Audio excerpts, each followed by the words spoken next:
Bismillah, Assalamualaikum warahmatullahi wabarakatuh. Bapak dan Ibu pemirsa Salam TV, perkenalkan saya Ferhat Akbar, biasa dipanggil dengan Abu Fadilah. Saya lahir 7 November 1983 di sebuah kecamatan di Langkat, itu di Selesai. Dan saya lahirnya di Desa Aratunggal, Pekan Selesai, Kecamatan Selesai, Kabupaten Langkat, tahun 1983.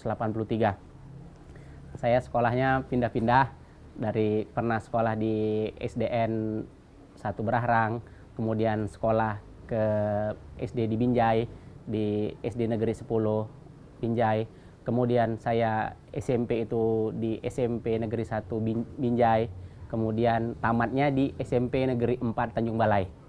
SMA saya habiskan di SMA Negeri 1 Kota Tanjung Balai, Kota Kerang.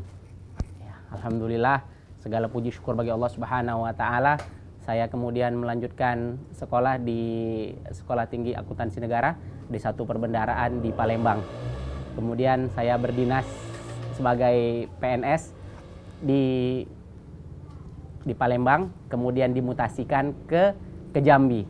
Selanjutnya kembali lagi sekolah di 3 khusus tetap di STAN, Sekolah Tinggi Akuntansi Negara di Jakarta. Kemudian melanjutkan sekolah lagi di Universitas Negeri Jambi, jurusan manajemen.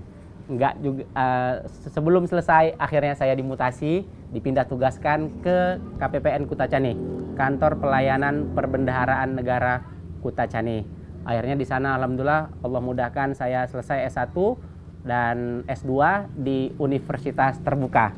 Dan alhamdulillah segala puji syukur bagi Allah Subhanahu wa taala, Allah mudahkan sehingga saya terkader menjadi pembelajar mandiri. Belajar dari manapun, belajar dari apapun, dan semoga Allah mudahkan kita semua bisa terus belajar. Dan untuk diniyah saya dulu sempat ikut mondok di beberapa pesantren, baik di Medan maupun di Jawa. Ketika masa perkuliahan saya pernah mondok di pesantren di Budi Agung Bogor, kemudian juga pernah mondok di pesantren Purworejo, Jawa Tengah. Alhamdulillah. Adapun saat ini saya memiliki 4 orang anak, 1 putri dan 3 orang putra. Dan semoga Allah mudahkan dapat anak yang lebih banyak lagi. Amin. Karena saya berharap di hari kematian saya ada anak-anak yang mendoakan saya.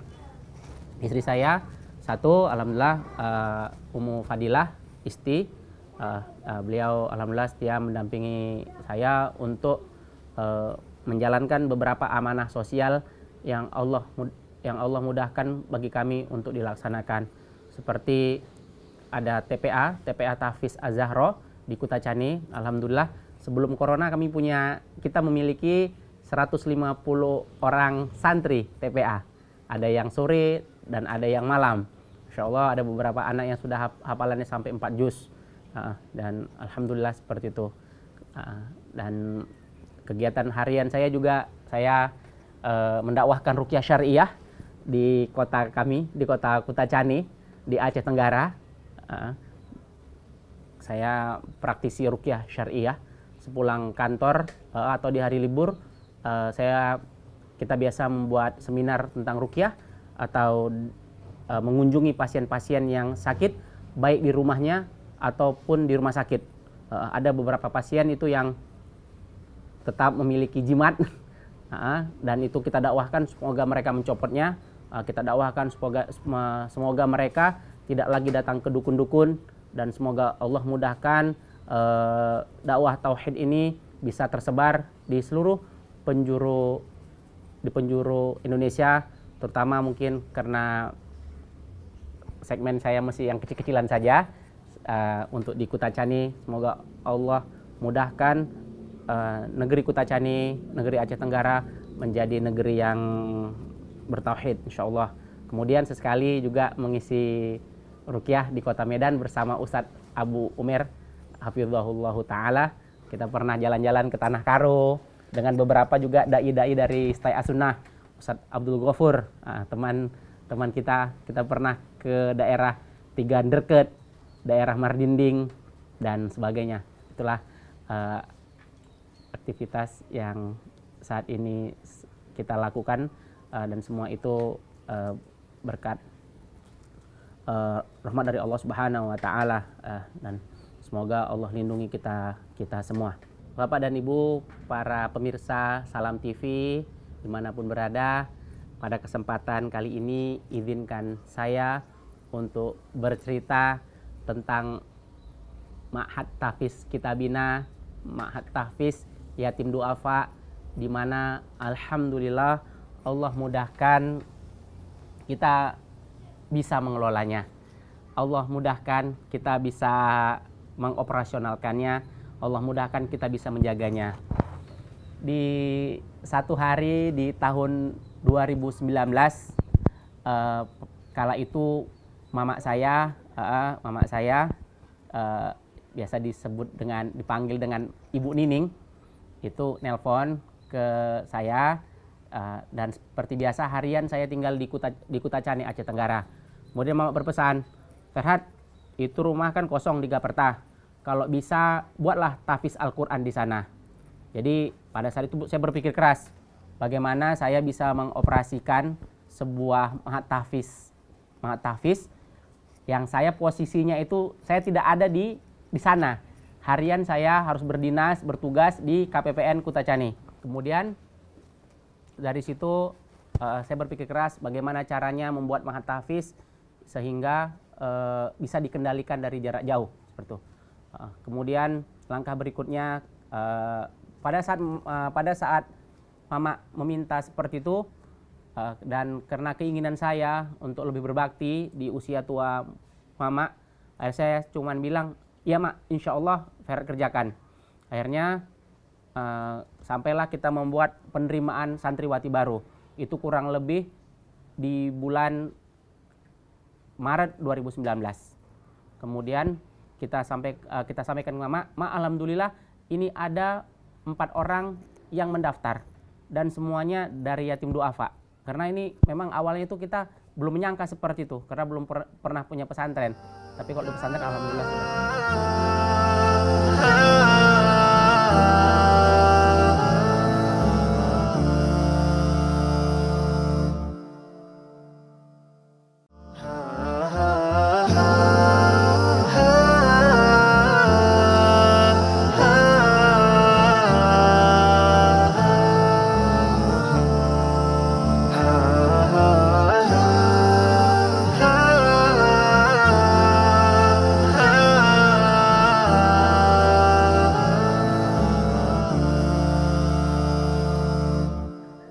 Alhamdulillah, setelah mendengar permintaan mama, kemudian saya mulai berpikir bagaimana ini. Kemudian kita coba sebar brosur, kita penerimaan santriwati baru. Alhamdulillah pada saat itu ada mendaftar 4 orang calon santriwati asal Kutacani. Kemudian kita laporkan ke mama, mak, alhamdulillah mak, ini sudah ada yang 4 orang. Insya Allah nanti tamat SMA mereka mau daftar jadi santriwati kita. Kemudian kata mak, iya alhamdulillah diterimalah kata mak. Kemudian ini mak, ada masalahnya ini semua nih alhamdulillah yatim du'afa. Kemudian saya bilang sama mak, kayak mana nih mak yatim du'afa? Mohon maafnya, kayak mana cara kasih makannya? Kan seperti itu.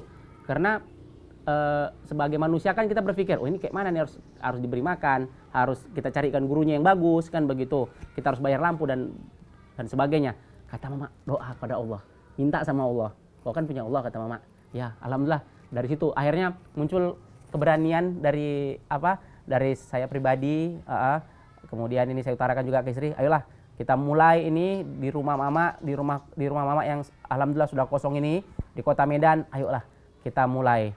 Alhamdulillah pada 8 Agustus tahun 2019, alhamdulillah terwujudlah ma'had ini dengan 2 orang guru. Yang keduanya adalah ustazah lulusan dari Stay As-Sunnah Deli Serdang, dan ada 4 orang anak. Yang pada saat itu santriwati kita yang pertama adalah Kak Wawa, kemudian Kak Ayu, kemudian lagi Kak Asro. Alhamdulillah, dan semoga Allah mudahkan buat kita semua bisa terus menjalani mahat ini. Kemudian terus beriring waktu kita juga berusaha bekerja keras. Bagaimana cara untuk pembiayaan mahat ini? Begitu. Akhirnya kita buat ide, yuk kita buat dari gerakan donasi orang tua asuh. Saat itu kita meluncurkan program donasi orang tua asuh dari OTA, orang tua asuh kita bina. Jadi disitulah kita buat dari donasi 30 ribuan sebulan. Kita sebar-sebar melalui Facebook, melalui WhatsApp. Yang pertama kali saya coba sebar adalah ke pasien-pasien ruqyah saya. Pasien-pasien yang mungkin punya kepercayaan sedikit kepada saya. Karena terus terang di Kota Medan ini yang saya kenal hanya beberapa orang, dan itu pun hanya keluarga-keluarga dekat saya. Sebagaimana saya pernah juga bertanya ke satu hari kepada seorang yang lebih dahulu punya mahat, beliau pernah bertanya kepada saya, antum siapa di Medan, katanya. Antum siapa di Medan? Siapa yang kenal antum di Medan? Saya mengatakan, saya nggak kenal siapa-siapa di Medan. Yang kenal saya di Medan cuman palingan ayah dan mama saya.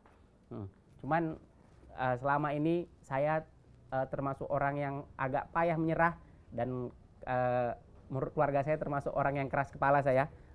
Jadi saya coba setitik darah terakhir bagaimana mahat ini.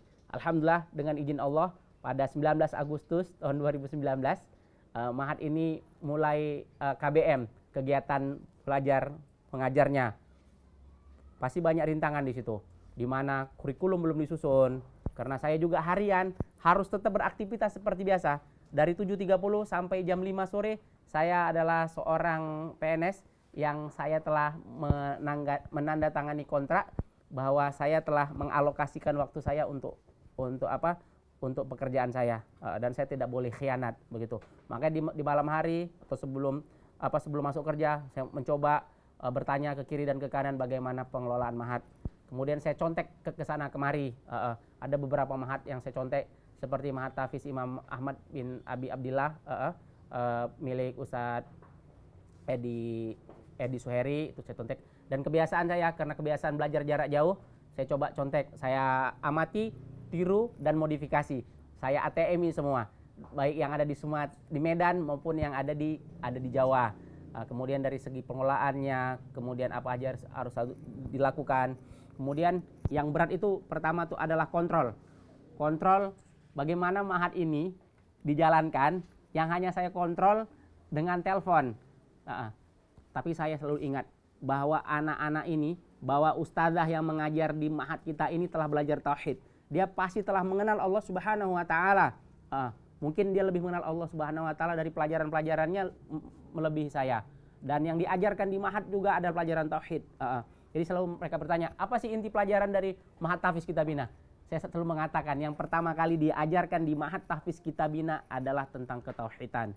Baru masuk ke tahfiznya. Kenapa? Saya berharap di mahat ini anak-anak betul-betul menjadi seorang muwahhid, betul-betul bertauhid, betul-betul bisa tawakal kepada Allah Subhanahu wa taala.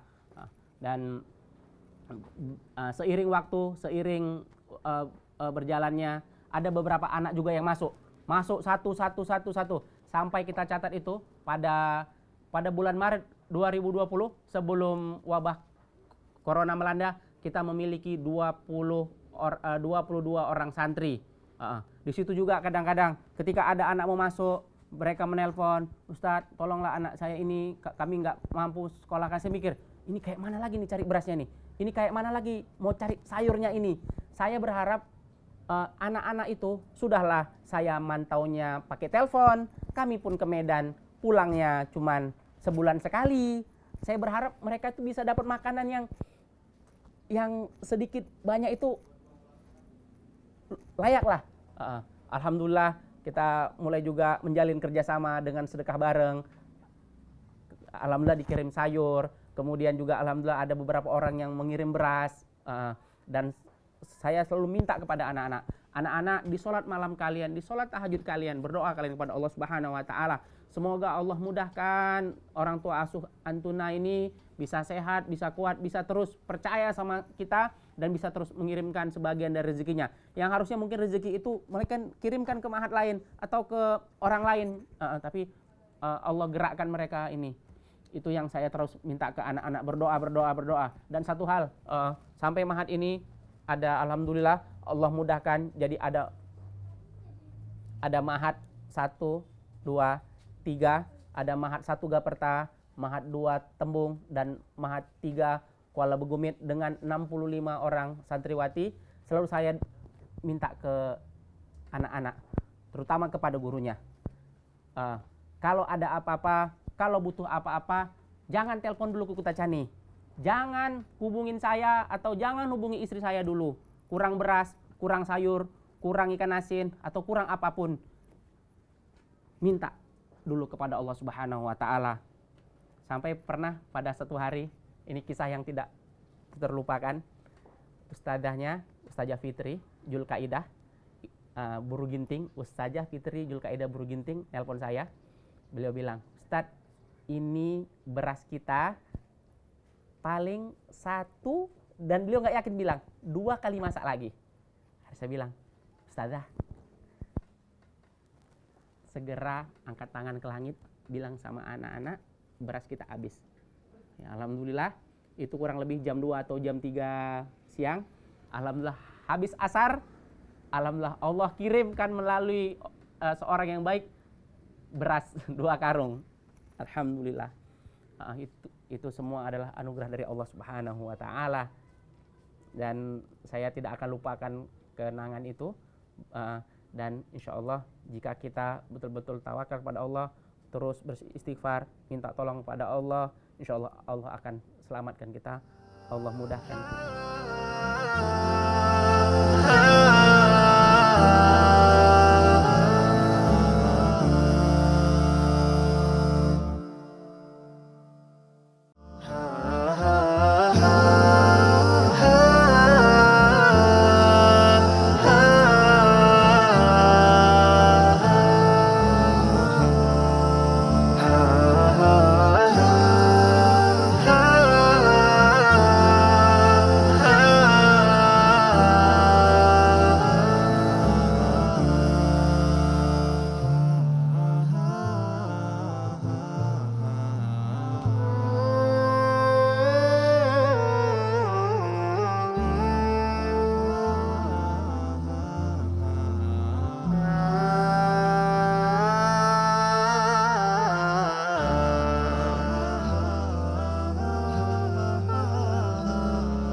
Alhamdulillah, pada saat ini kita telah mengasuh 65 anak, dan Allah mudahkan dikasih pinjaman 1 ruko di Mahat Tahfiz Kitabina 2 Tembung di Pasar 12 dekat Kampung Kolam. Ini ruko yang dipinjamkan oleh Bapak Kodri kepada kita. Alhamdulillah, kita bisa dapat tambahan, kita bisa menampung anak. Kemudian alhamdulillah ada juga seorang ibu yang baik hati bersama keluarganya, yaitu Ibu Wita Umur Roid, bersama suaminya. Beliau pinjamkan sebuah rumah beliau di Kuala Begumit, di dekat Kabupaten Langkat, dekat kantor Bupati. Jadi di sana. Jadi total anak kita saat ini adalah 65 santriwati. Dan saat ini guru yang bersama kita adalah 7 orang guru. Jika ditanya hambatan, Masya Allah ya banyak, tapi semoga Allah lapangkan dada kita, Allah mudahkan kita tuh ketika menerima tantangan atau hambatan, itu kita minta kepada Allah Subhanahu wa Ta'ala. Ya Allah, berilah jalan keluar ini, kayak apa sih yang harus saya lakukan ini ya Allah gitu. Biasanya Allah kasih ilham, kasih kasih kemudahan untuk kayaknya gini aja baiknya, seperti itu. Dan terus berdoa kepada Allah Subhanahu wa Ta'ala. Tantangan yang terberat saat ini yang saya rasakan dalam menjalani mahat ini adalah faktor komunikasi. Karena mahat ini kita jalankan dari jarak jauh. Alhamdulillah Allah kirimkan juga seorang yang baik hati yang membuatkan kami aplikasi namanya aplikasi Kitabina. Jadi kita bisa kontrol anak-anak itu dari hafalannya dan sebagainya. Kemudian hambatan berikutnya yang paling jelas itu adalah pendanaan. Karena selama ini kita juga harus menyiapkan mukafaah rotib untuk gurunya. Dan ini merupakan unsur biaya yang terbesar setelah konsumsi. Jadi kami berharap pada Bapak Ibu, para donatur yang baik hati, kami menyadari dengan sangat bahwa mahat ini tidak akan bisa jalan kecuali dengan pertolongan Allah, kemudian dengan bantuan Bapak dan Ibu. Selama ini kami coba nge-share gerakan orang tua asuh hanya dengan 30 ribuan sebulan. Kami juga menge-share gerakan tempe, 2 batang tempe per 2 hari kami share juga. Kami juga membuat gerakan donasi telur, kemudian minyak goreng. Itu supaya apa? Supaya kaum muslimin ini apapun yang beliau miliki, apapun yang mereka miliki itu bisa membantu kita. Anak kita di Mahat Tahfiz Kitabina ini untuk anak yatim duafa itu kita gratiskan 100%. Gratis 100%. Nggak ada uang buku, nggak ada uang apapun. Kita coba carikan Quran, carikan kasur, carikan lemari untuk anak-anak itu. Tapi kalau ditanya fasilitas apa yang bisa dibanggakan, belum ada yang bisa dibanggakan. Saya berharap anak-anak bisa makan, bisa belajar saja, sudah alhamdulillah. Kemudian mungkin Bapak dan Ibu ada kelebihan rezeki dari Allah Subhanahu wa taala, bisa bantu kirimkan kepada kita. Nanti untuk tempat, alamat, rekening dan sebagainya insya Allah akan kami bagi. Dan yang paling penting dari itu semua adalah Bapak dan Ibu yang ingin berkunjung langsung ke mahat kita, itu yang sangat-sangat kami harapkan. Sehingga apa? Sehingga timbul rasa kita itu betul-betul memiliki mahat ini. Saya juga tidak ingin mahat ini hanya milik saya pribadi, tidak. Saya ingin seluruh kaum muslimin merasakan mahat ini. Karena anak-anak ini adalah aset kita. Siapa lagi yang melanjutkan agama ini setelah kematian kita kecuali anak-anak itu. Dan selalu ini saya sampaikan ke anak-anak ke depan, jadilah ibunda para ulama. Ya. Karena mahat kita ini khusus untuk santriwati. Anak-anak, jadilah kalian ibundanya para ulama yang melahirkan para ulama ke depannya. Karena sebagaimana kita ketahui, ibunda Imam Syafi'i itu bukanlah ummahat atau ibunda yang biasa-biasa saja. Pasti ibunda yang luar biasa. Kalau kita lihat sejarahnya bagaimana ibunda Imam Malik itu adalah ibunda yang luar biasa. Jadilah kalian menjadi ibundanya para ulama, menjadi al-ummu madrasatul ula buat ulama-ulama ke depan.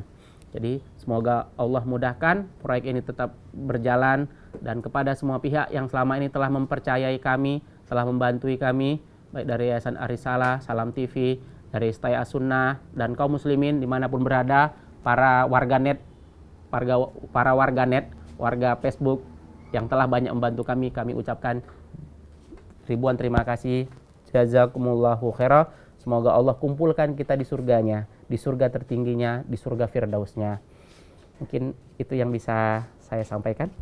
Subhanaka Allahumma wa bihamdika asyhadu alla ilaha illa anta astaghfiruka wa atubu ilaik. Assalamualaikum warahmatullahi wabarakatuh.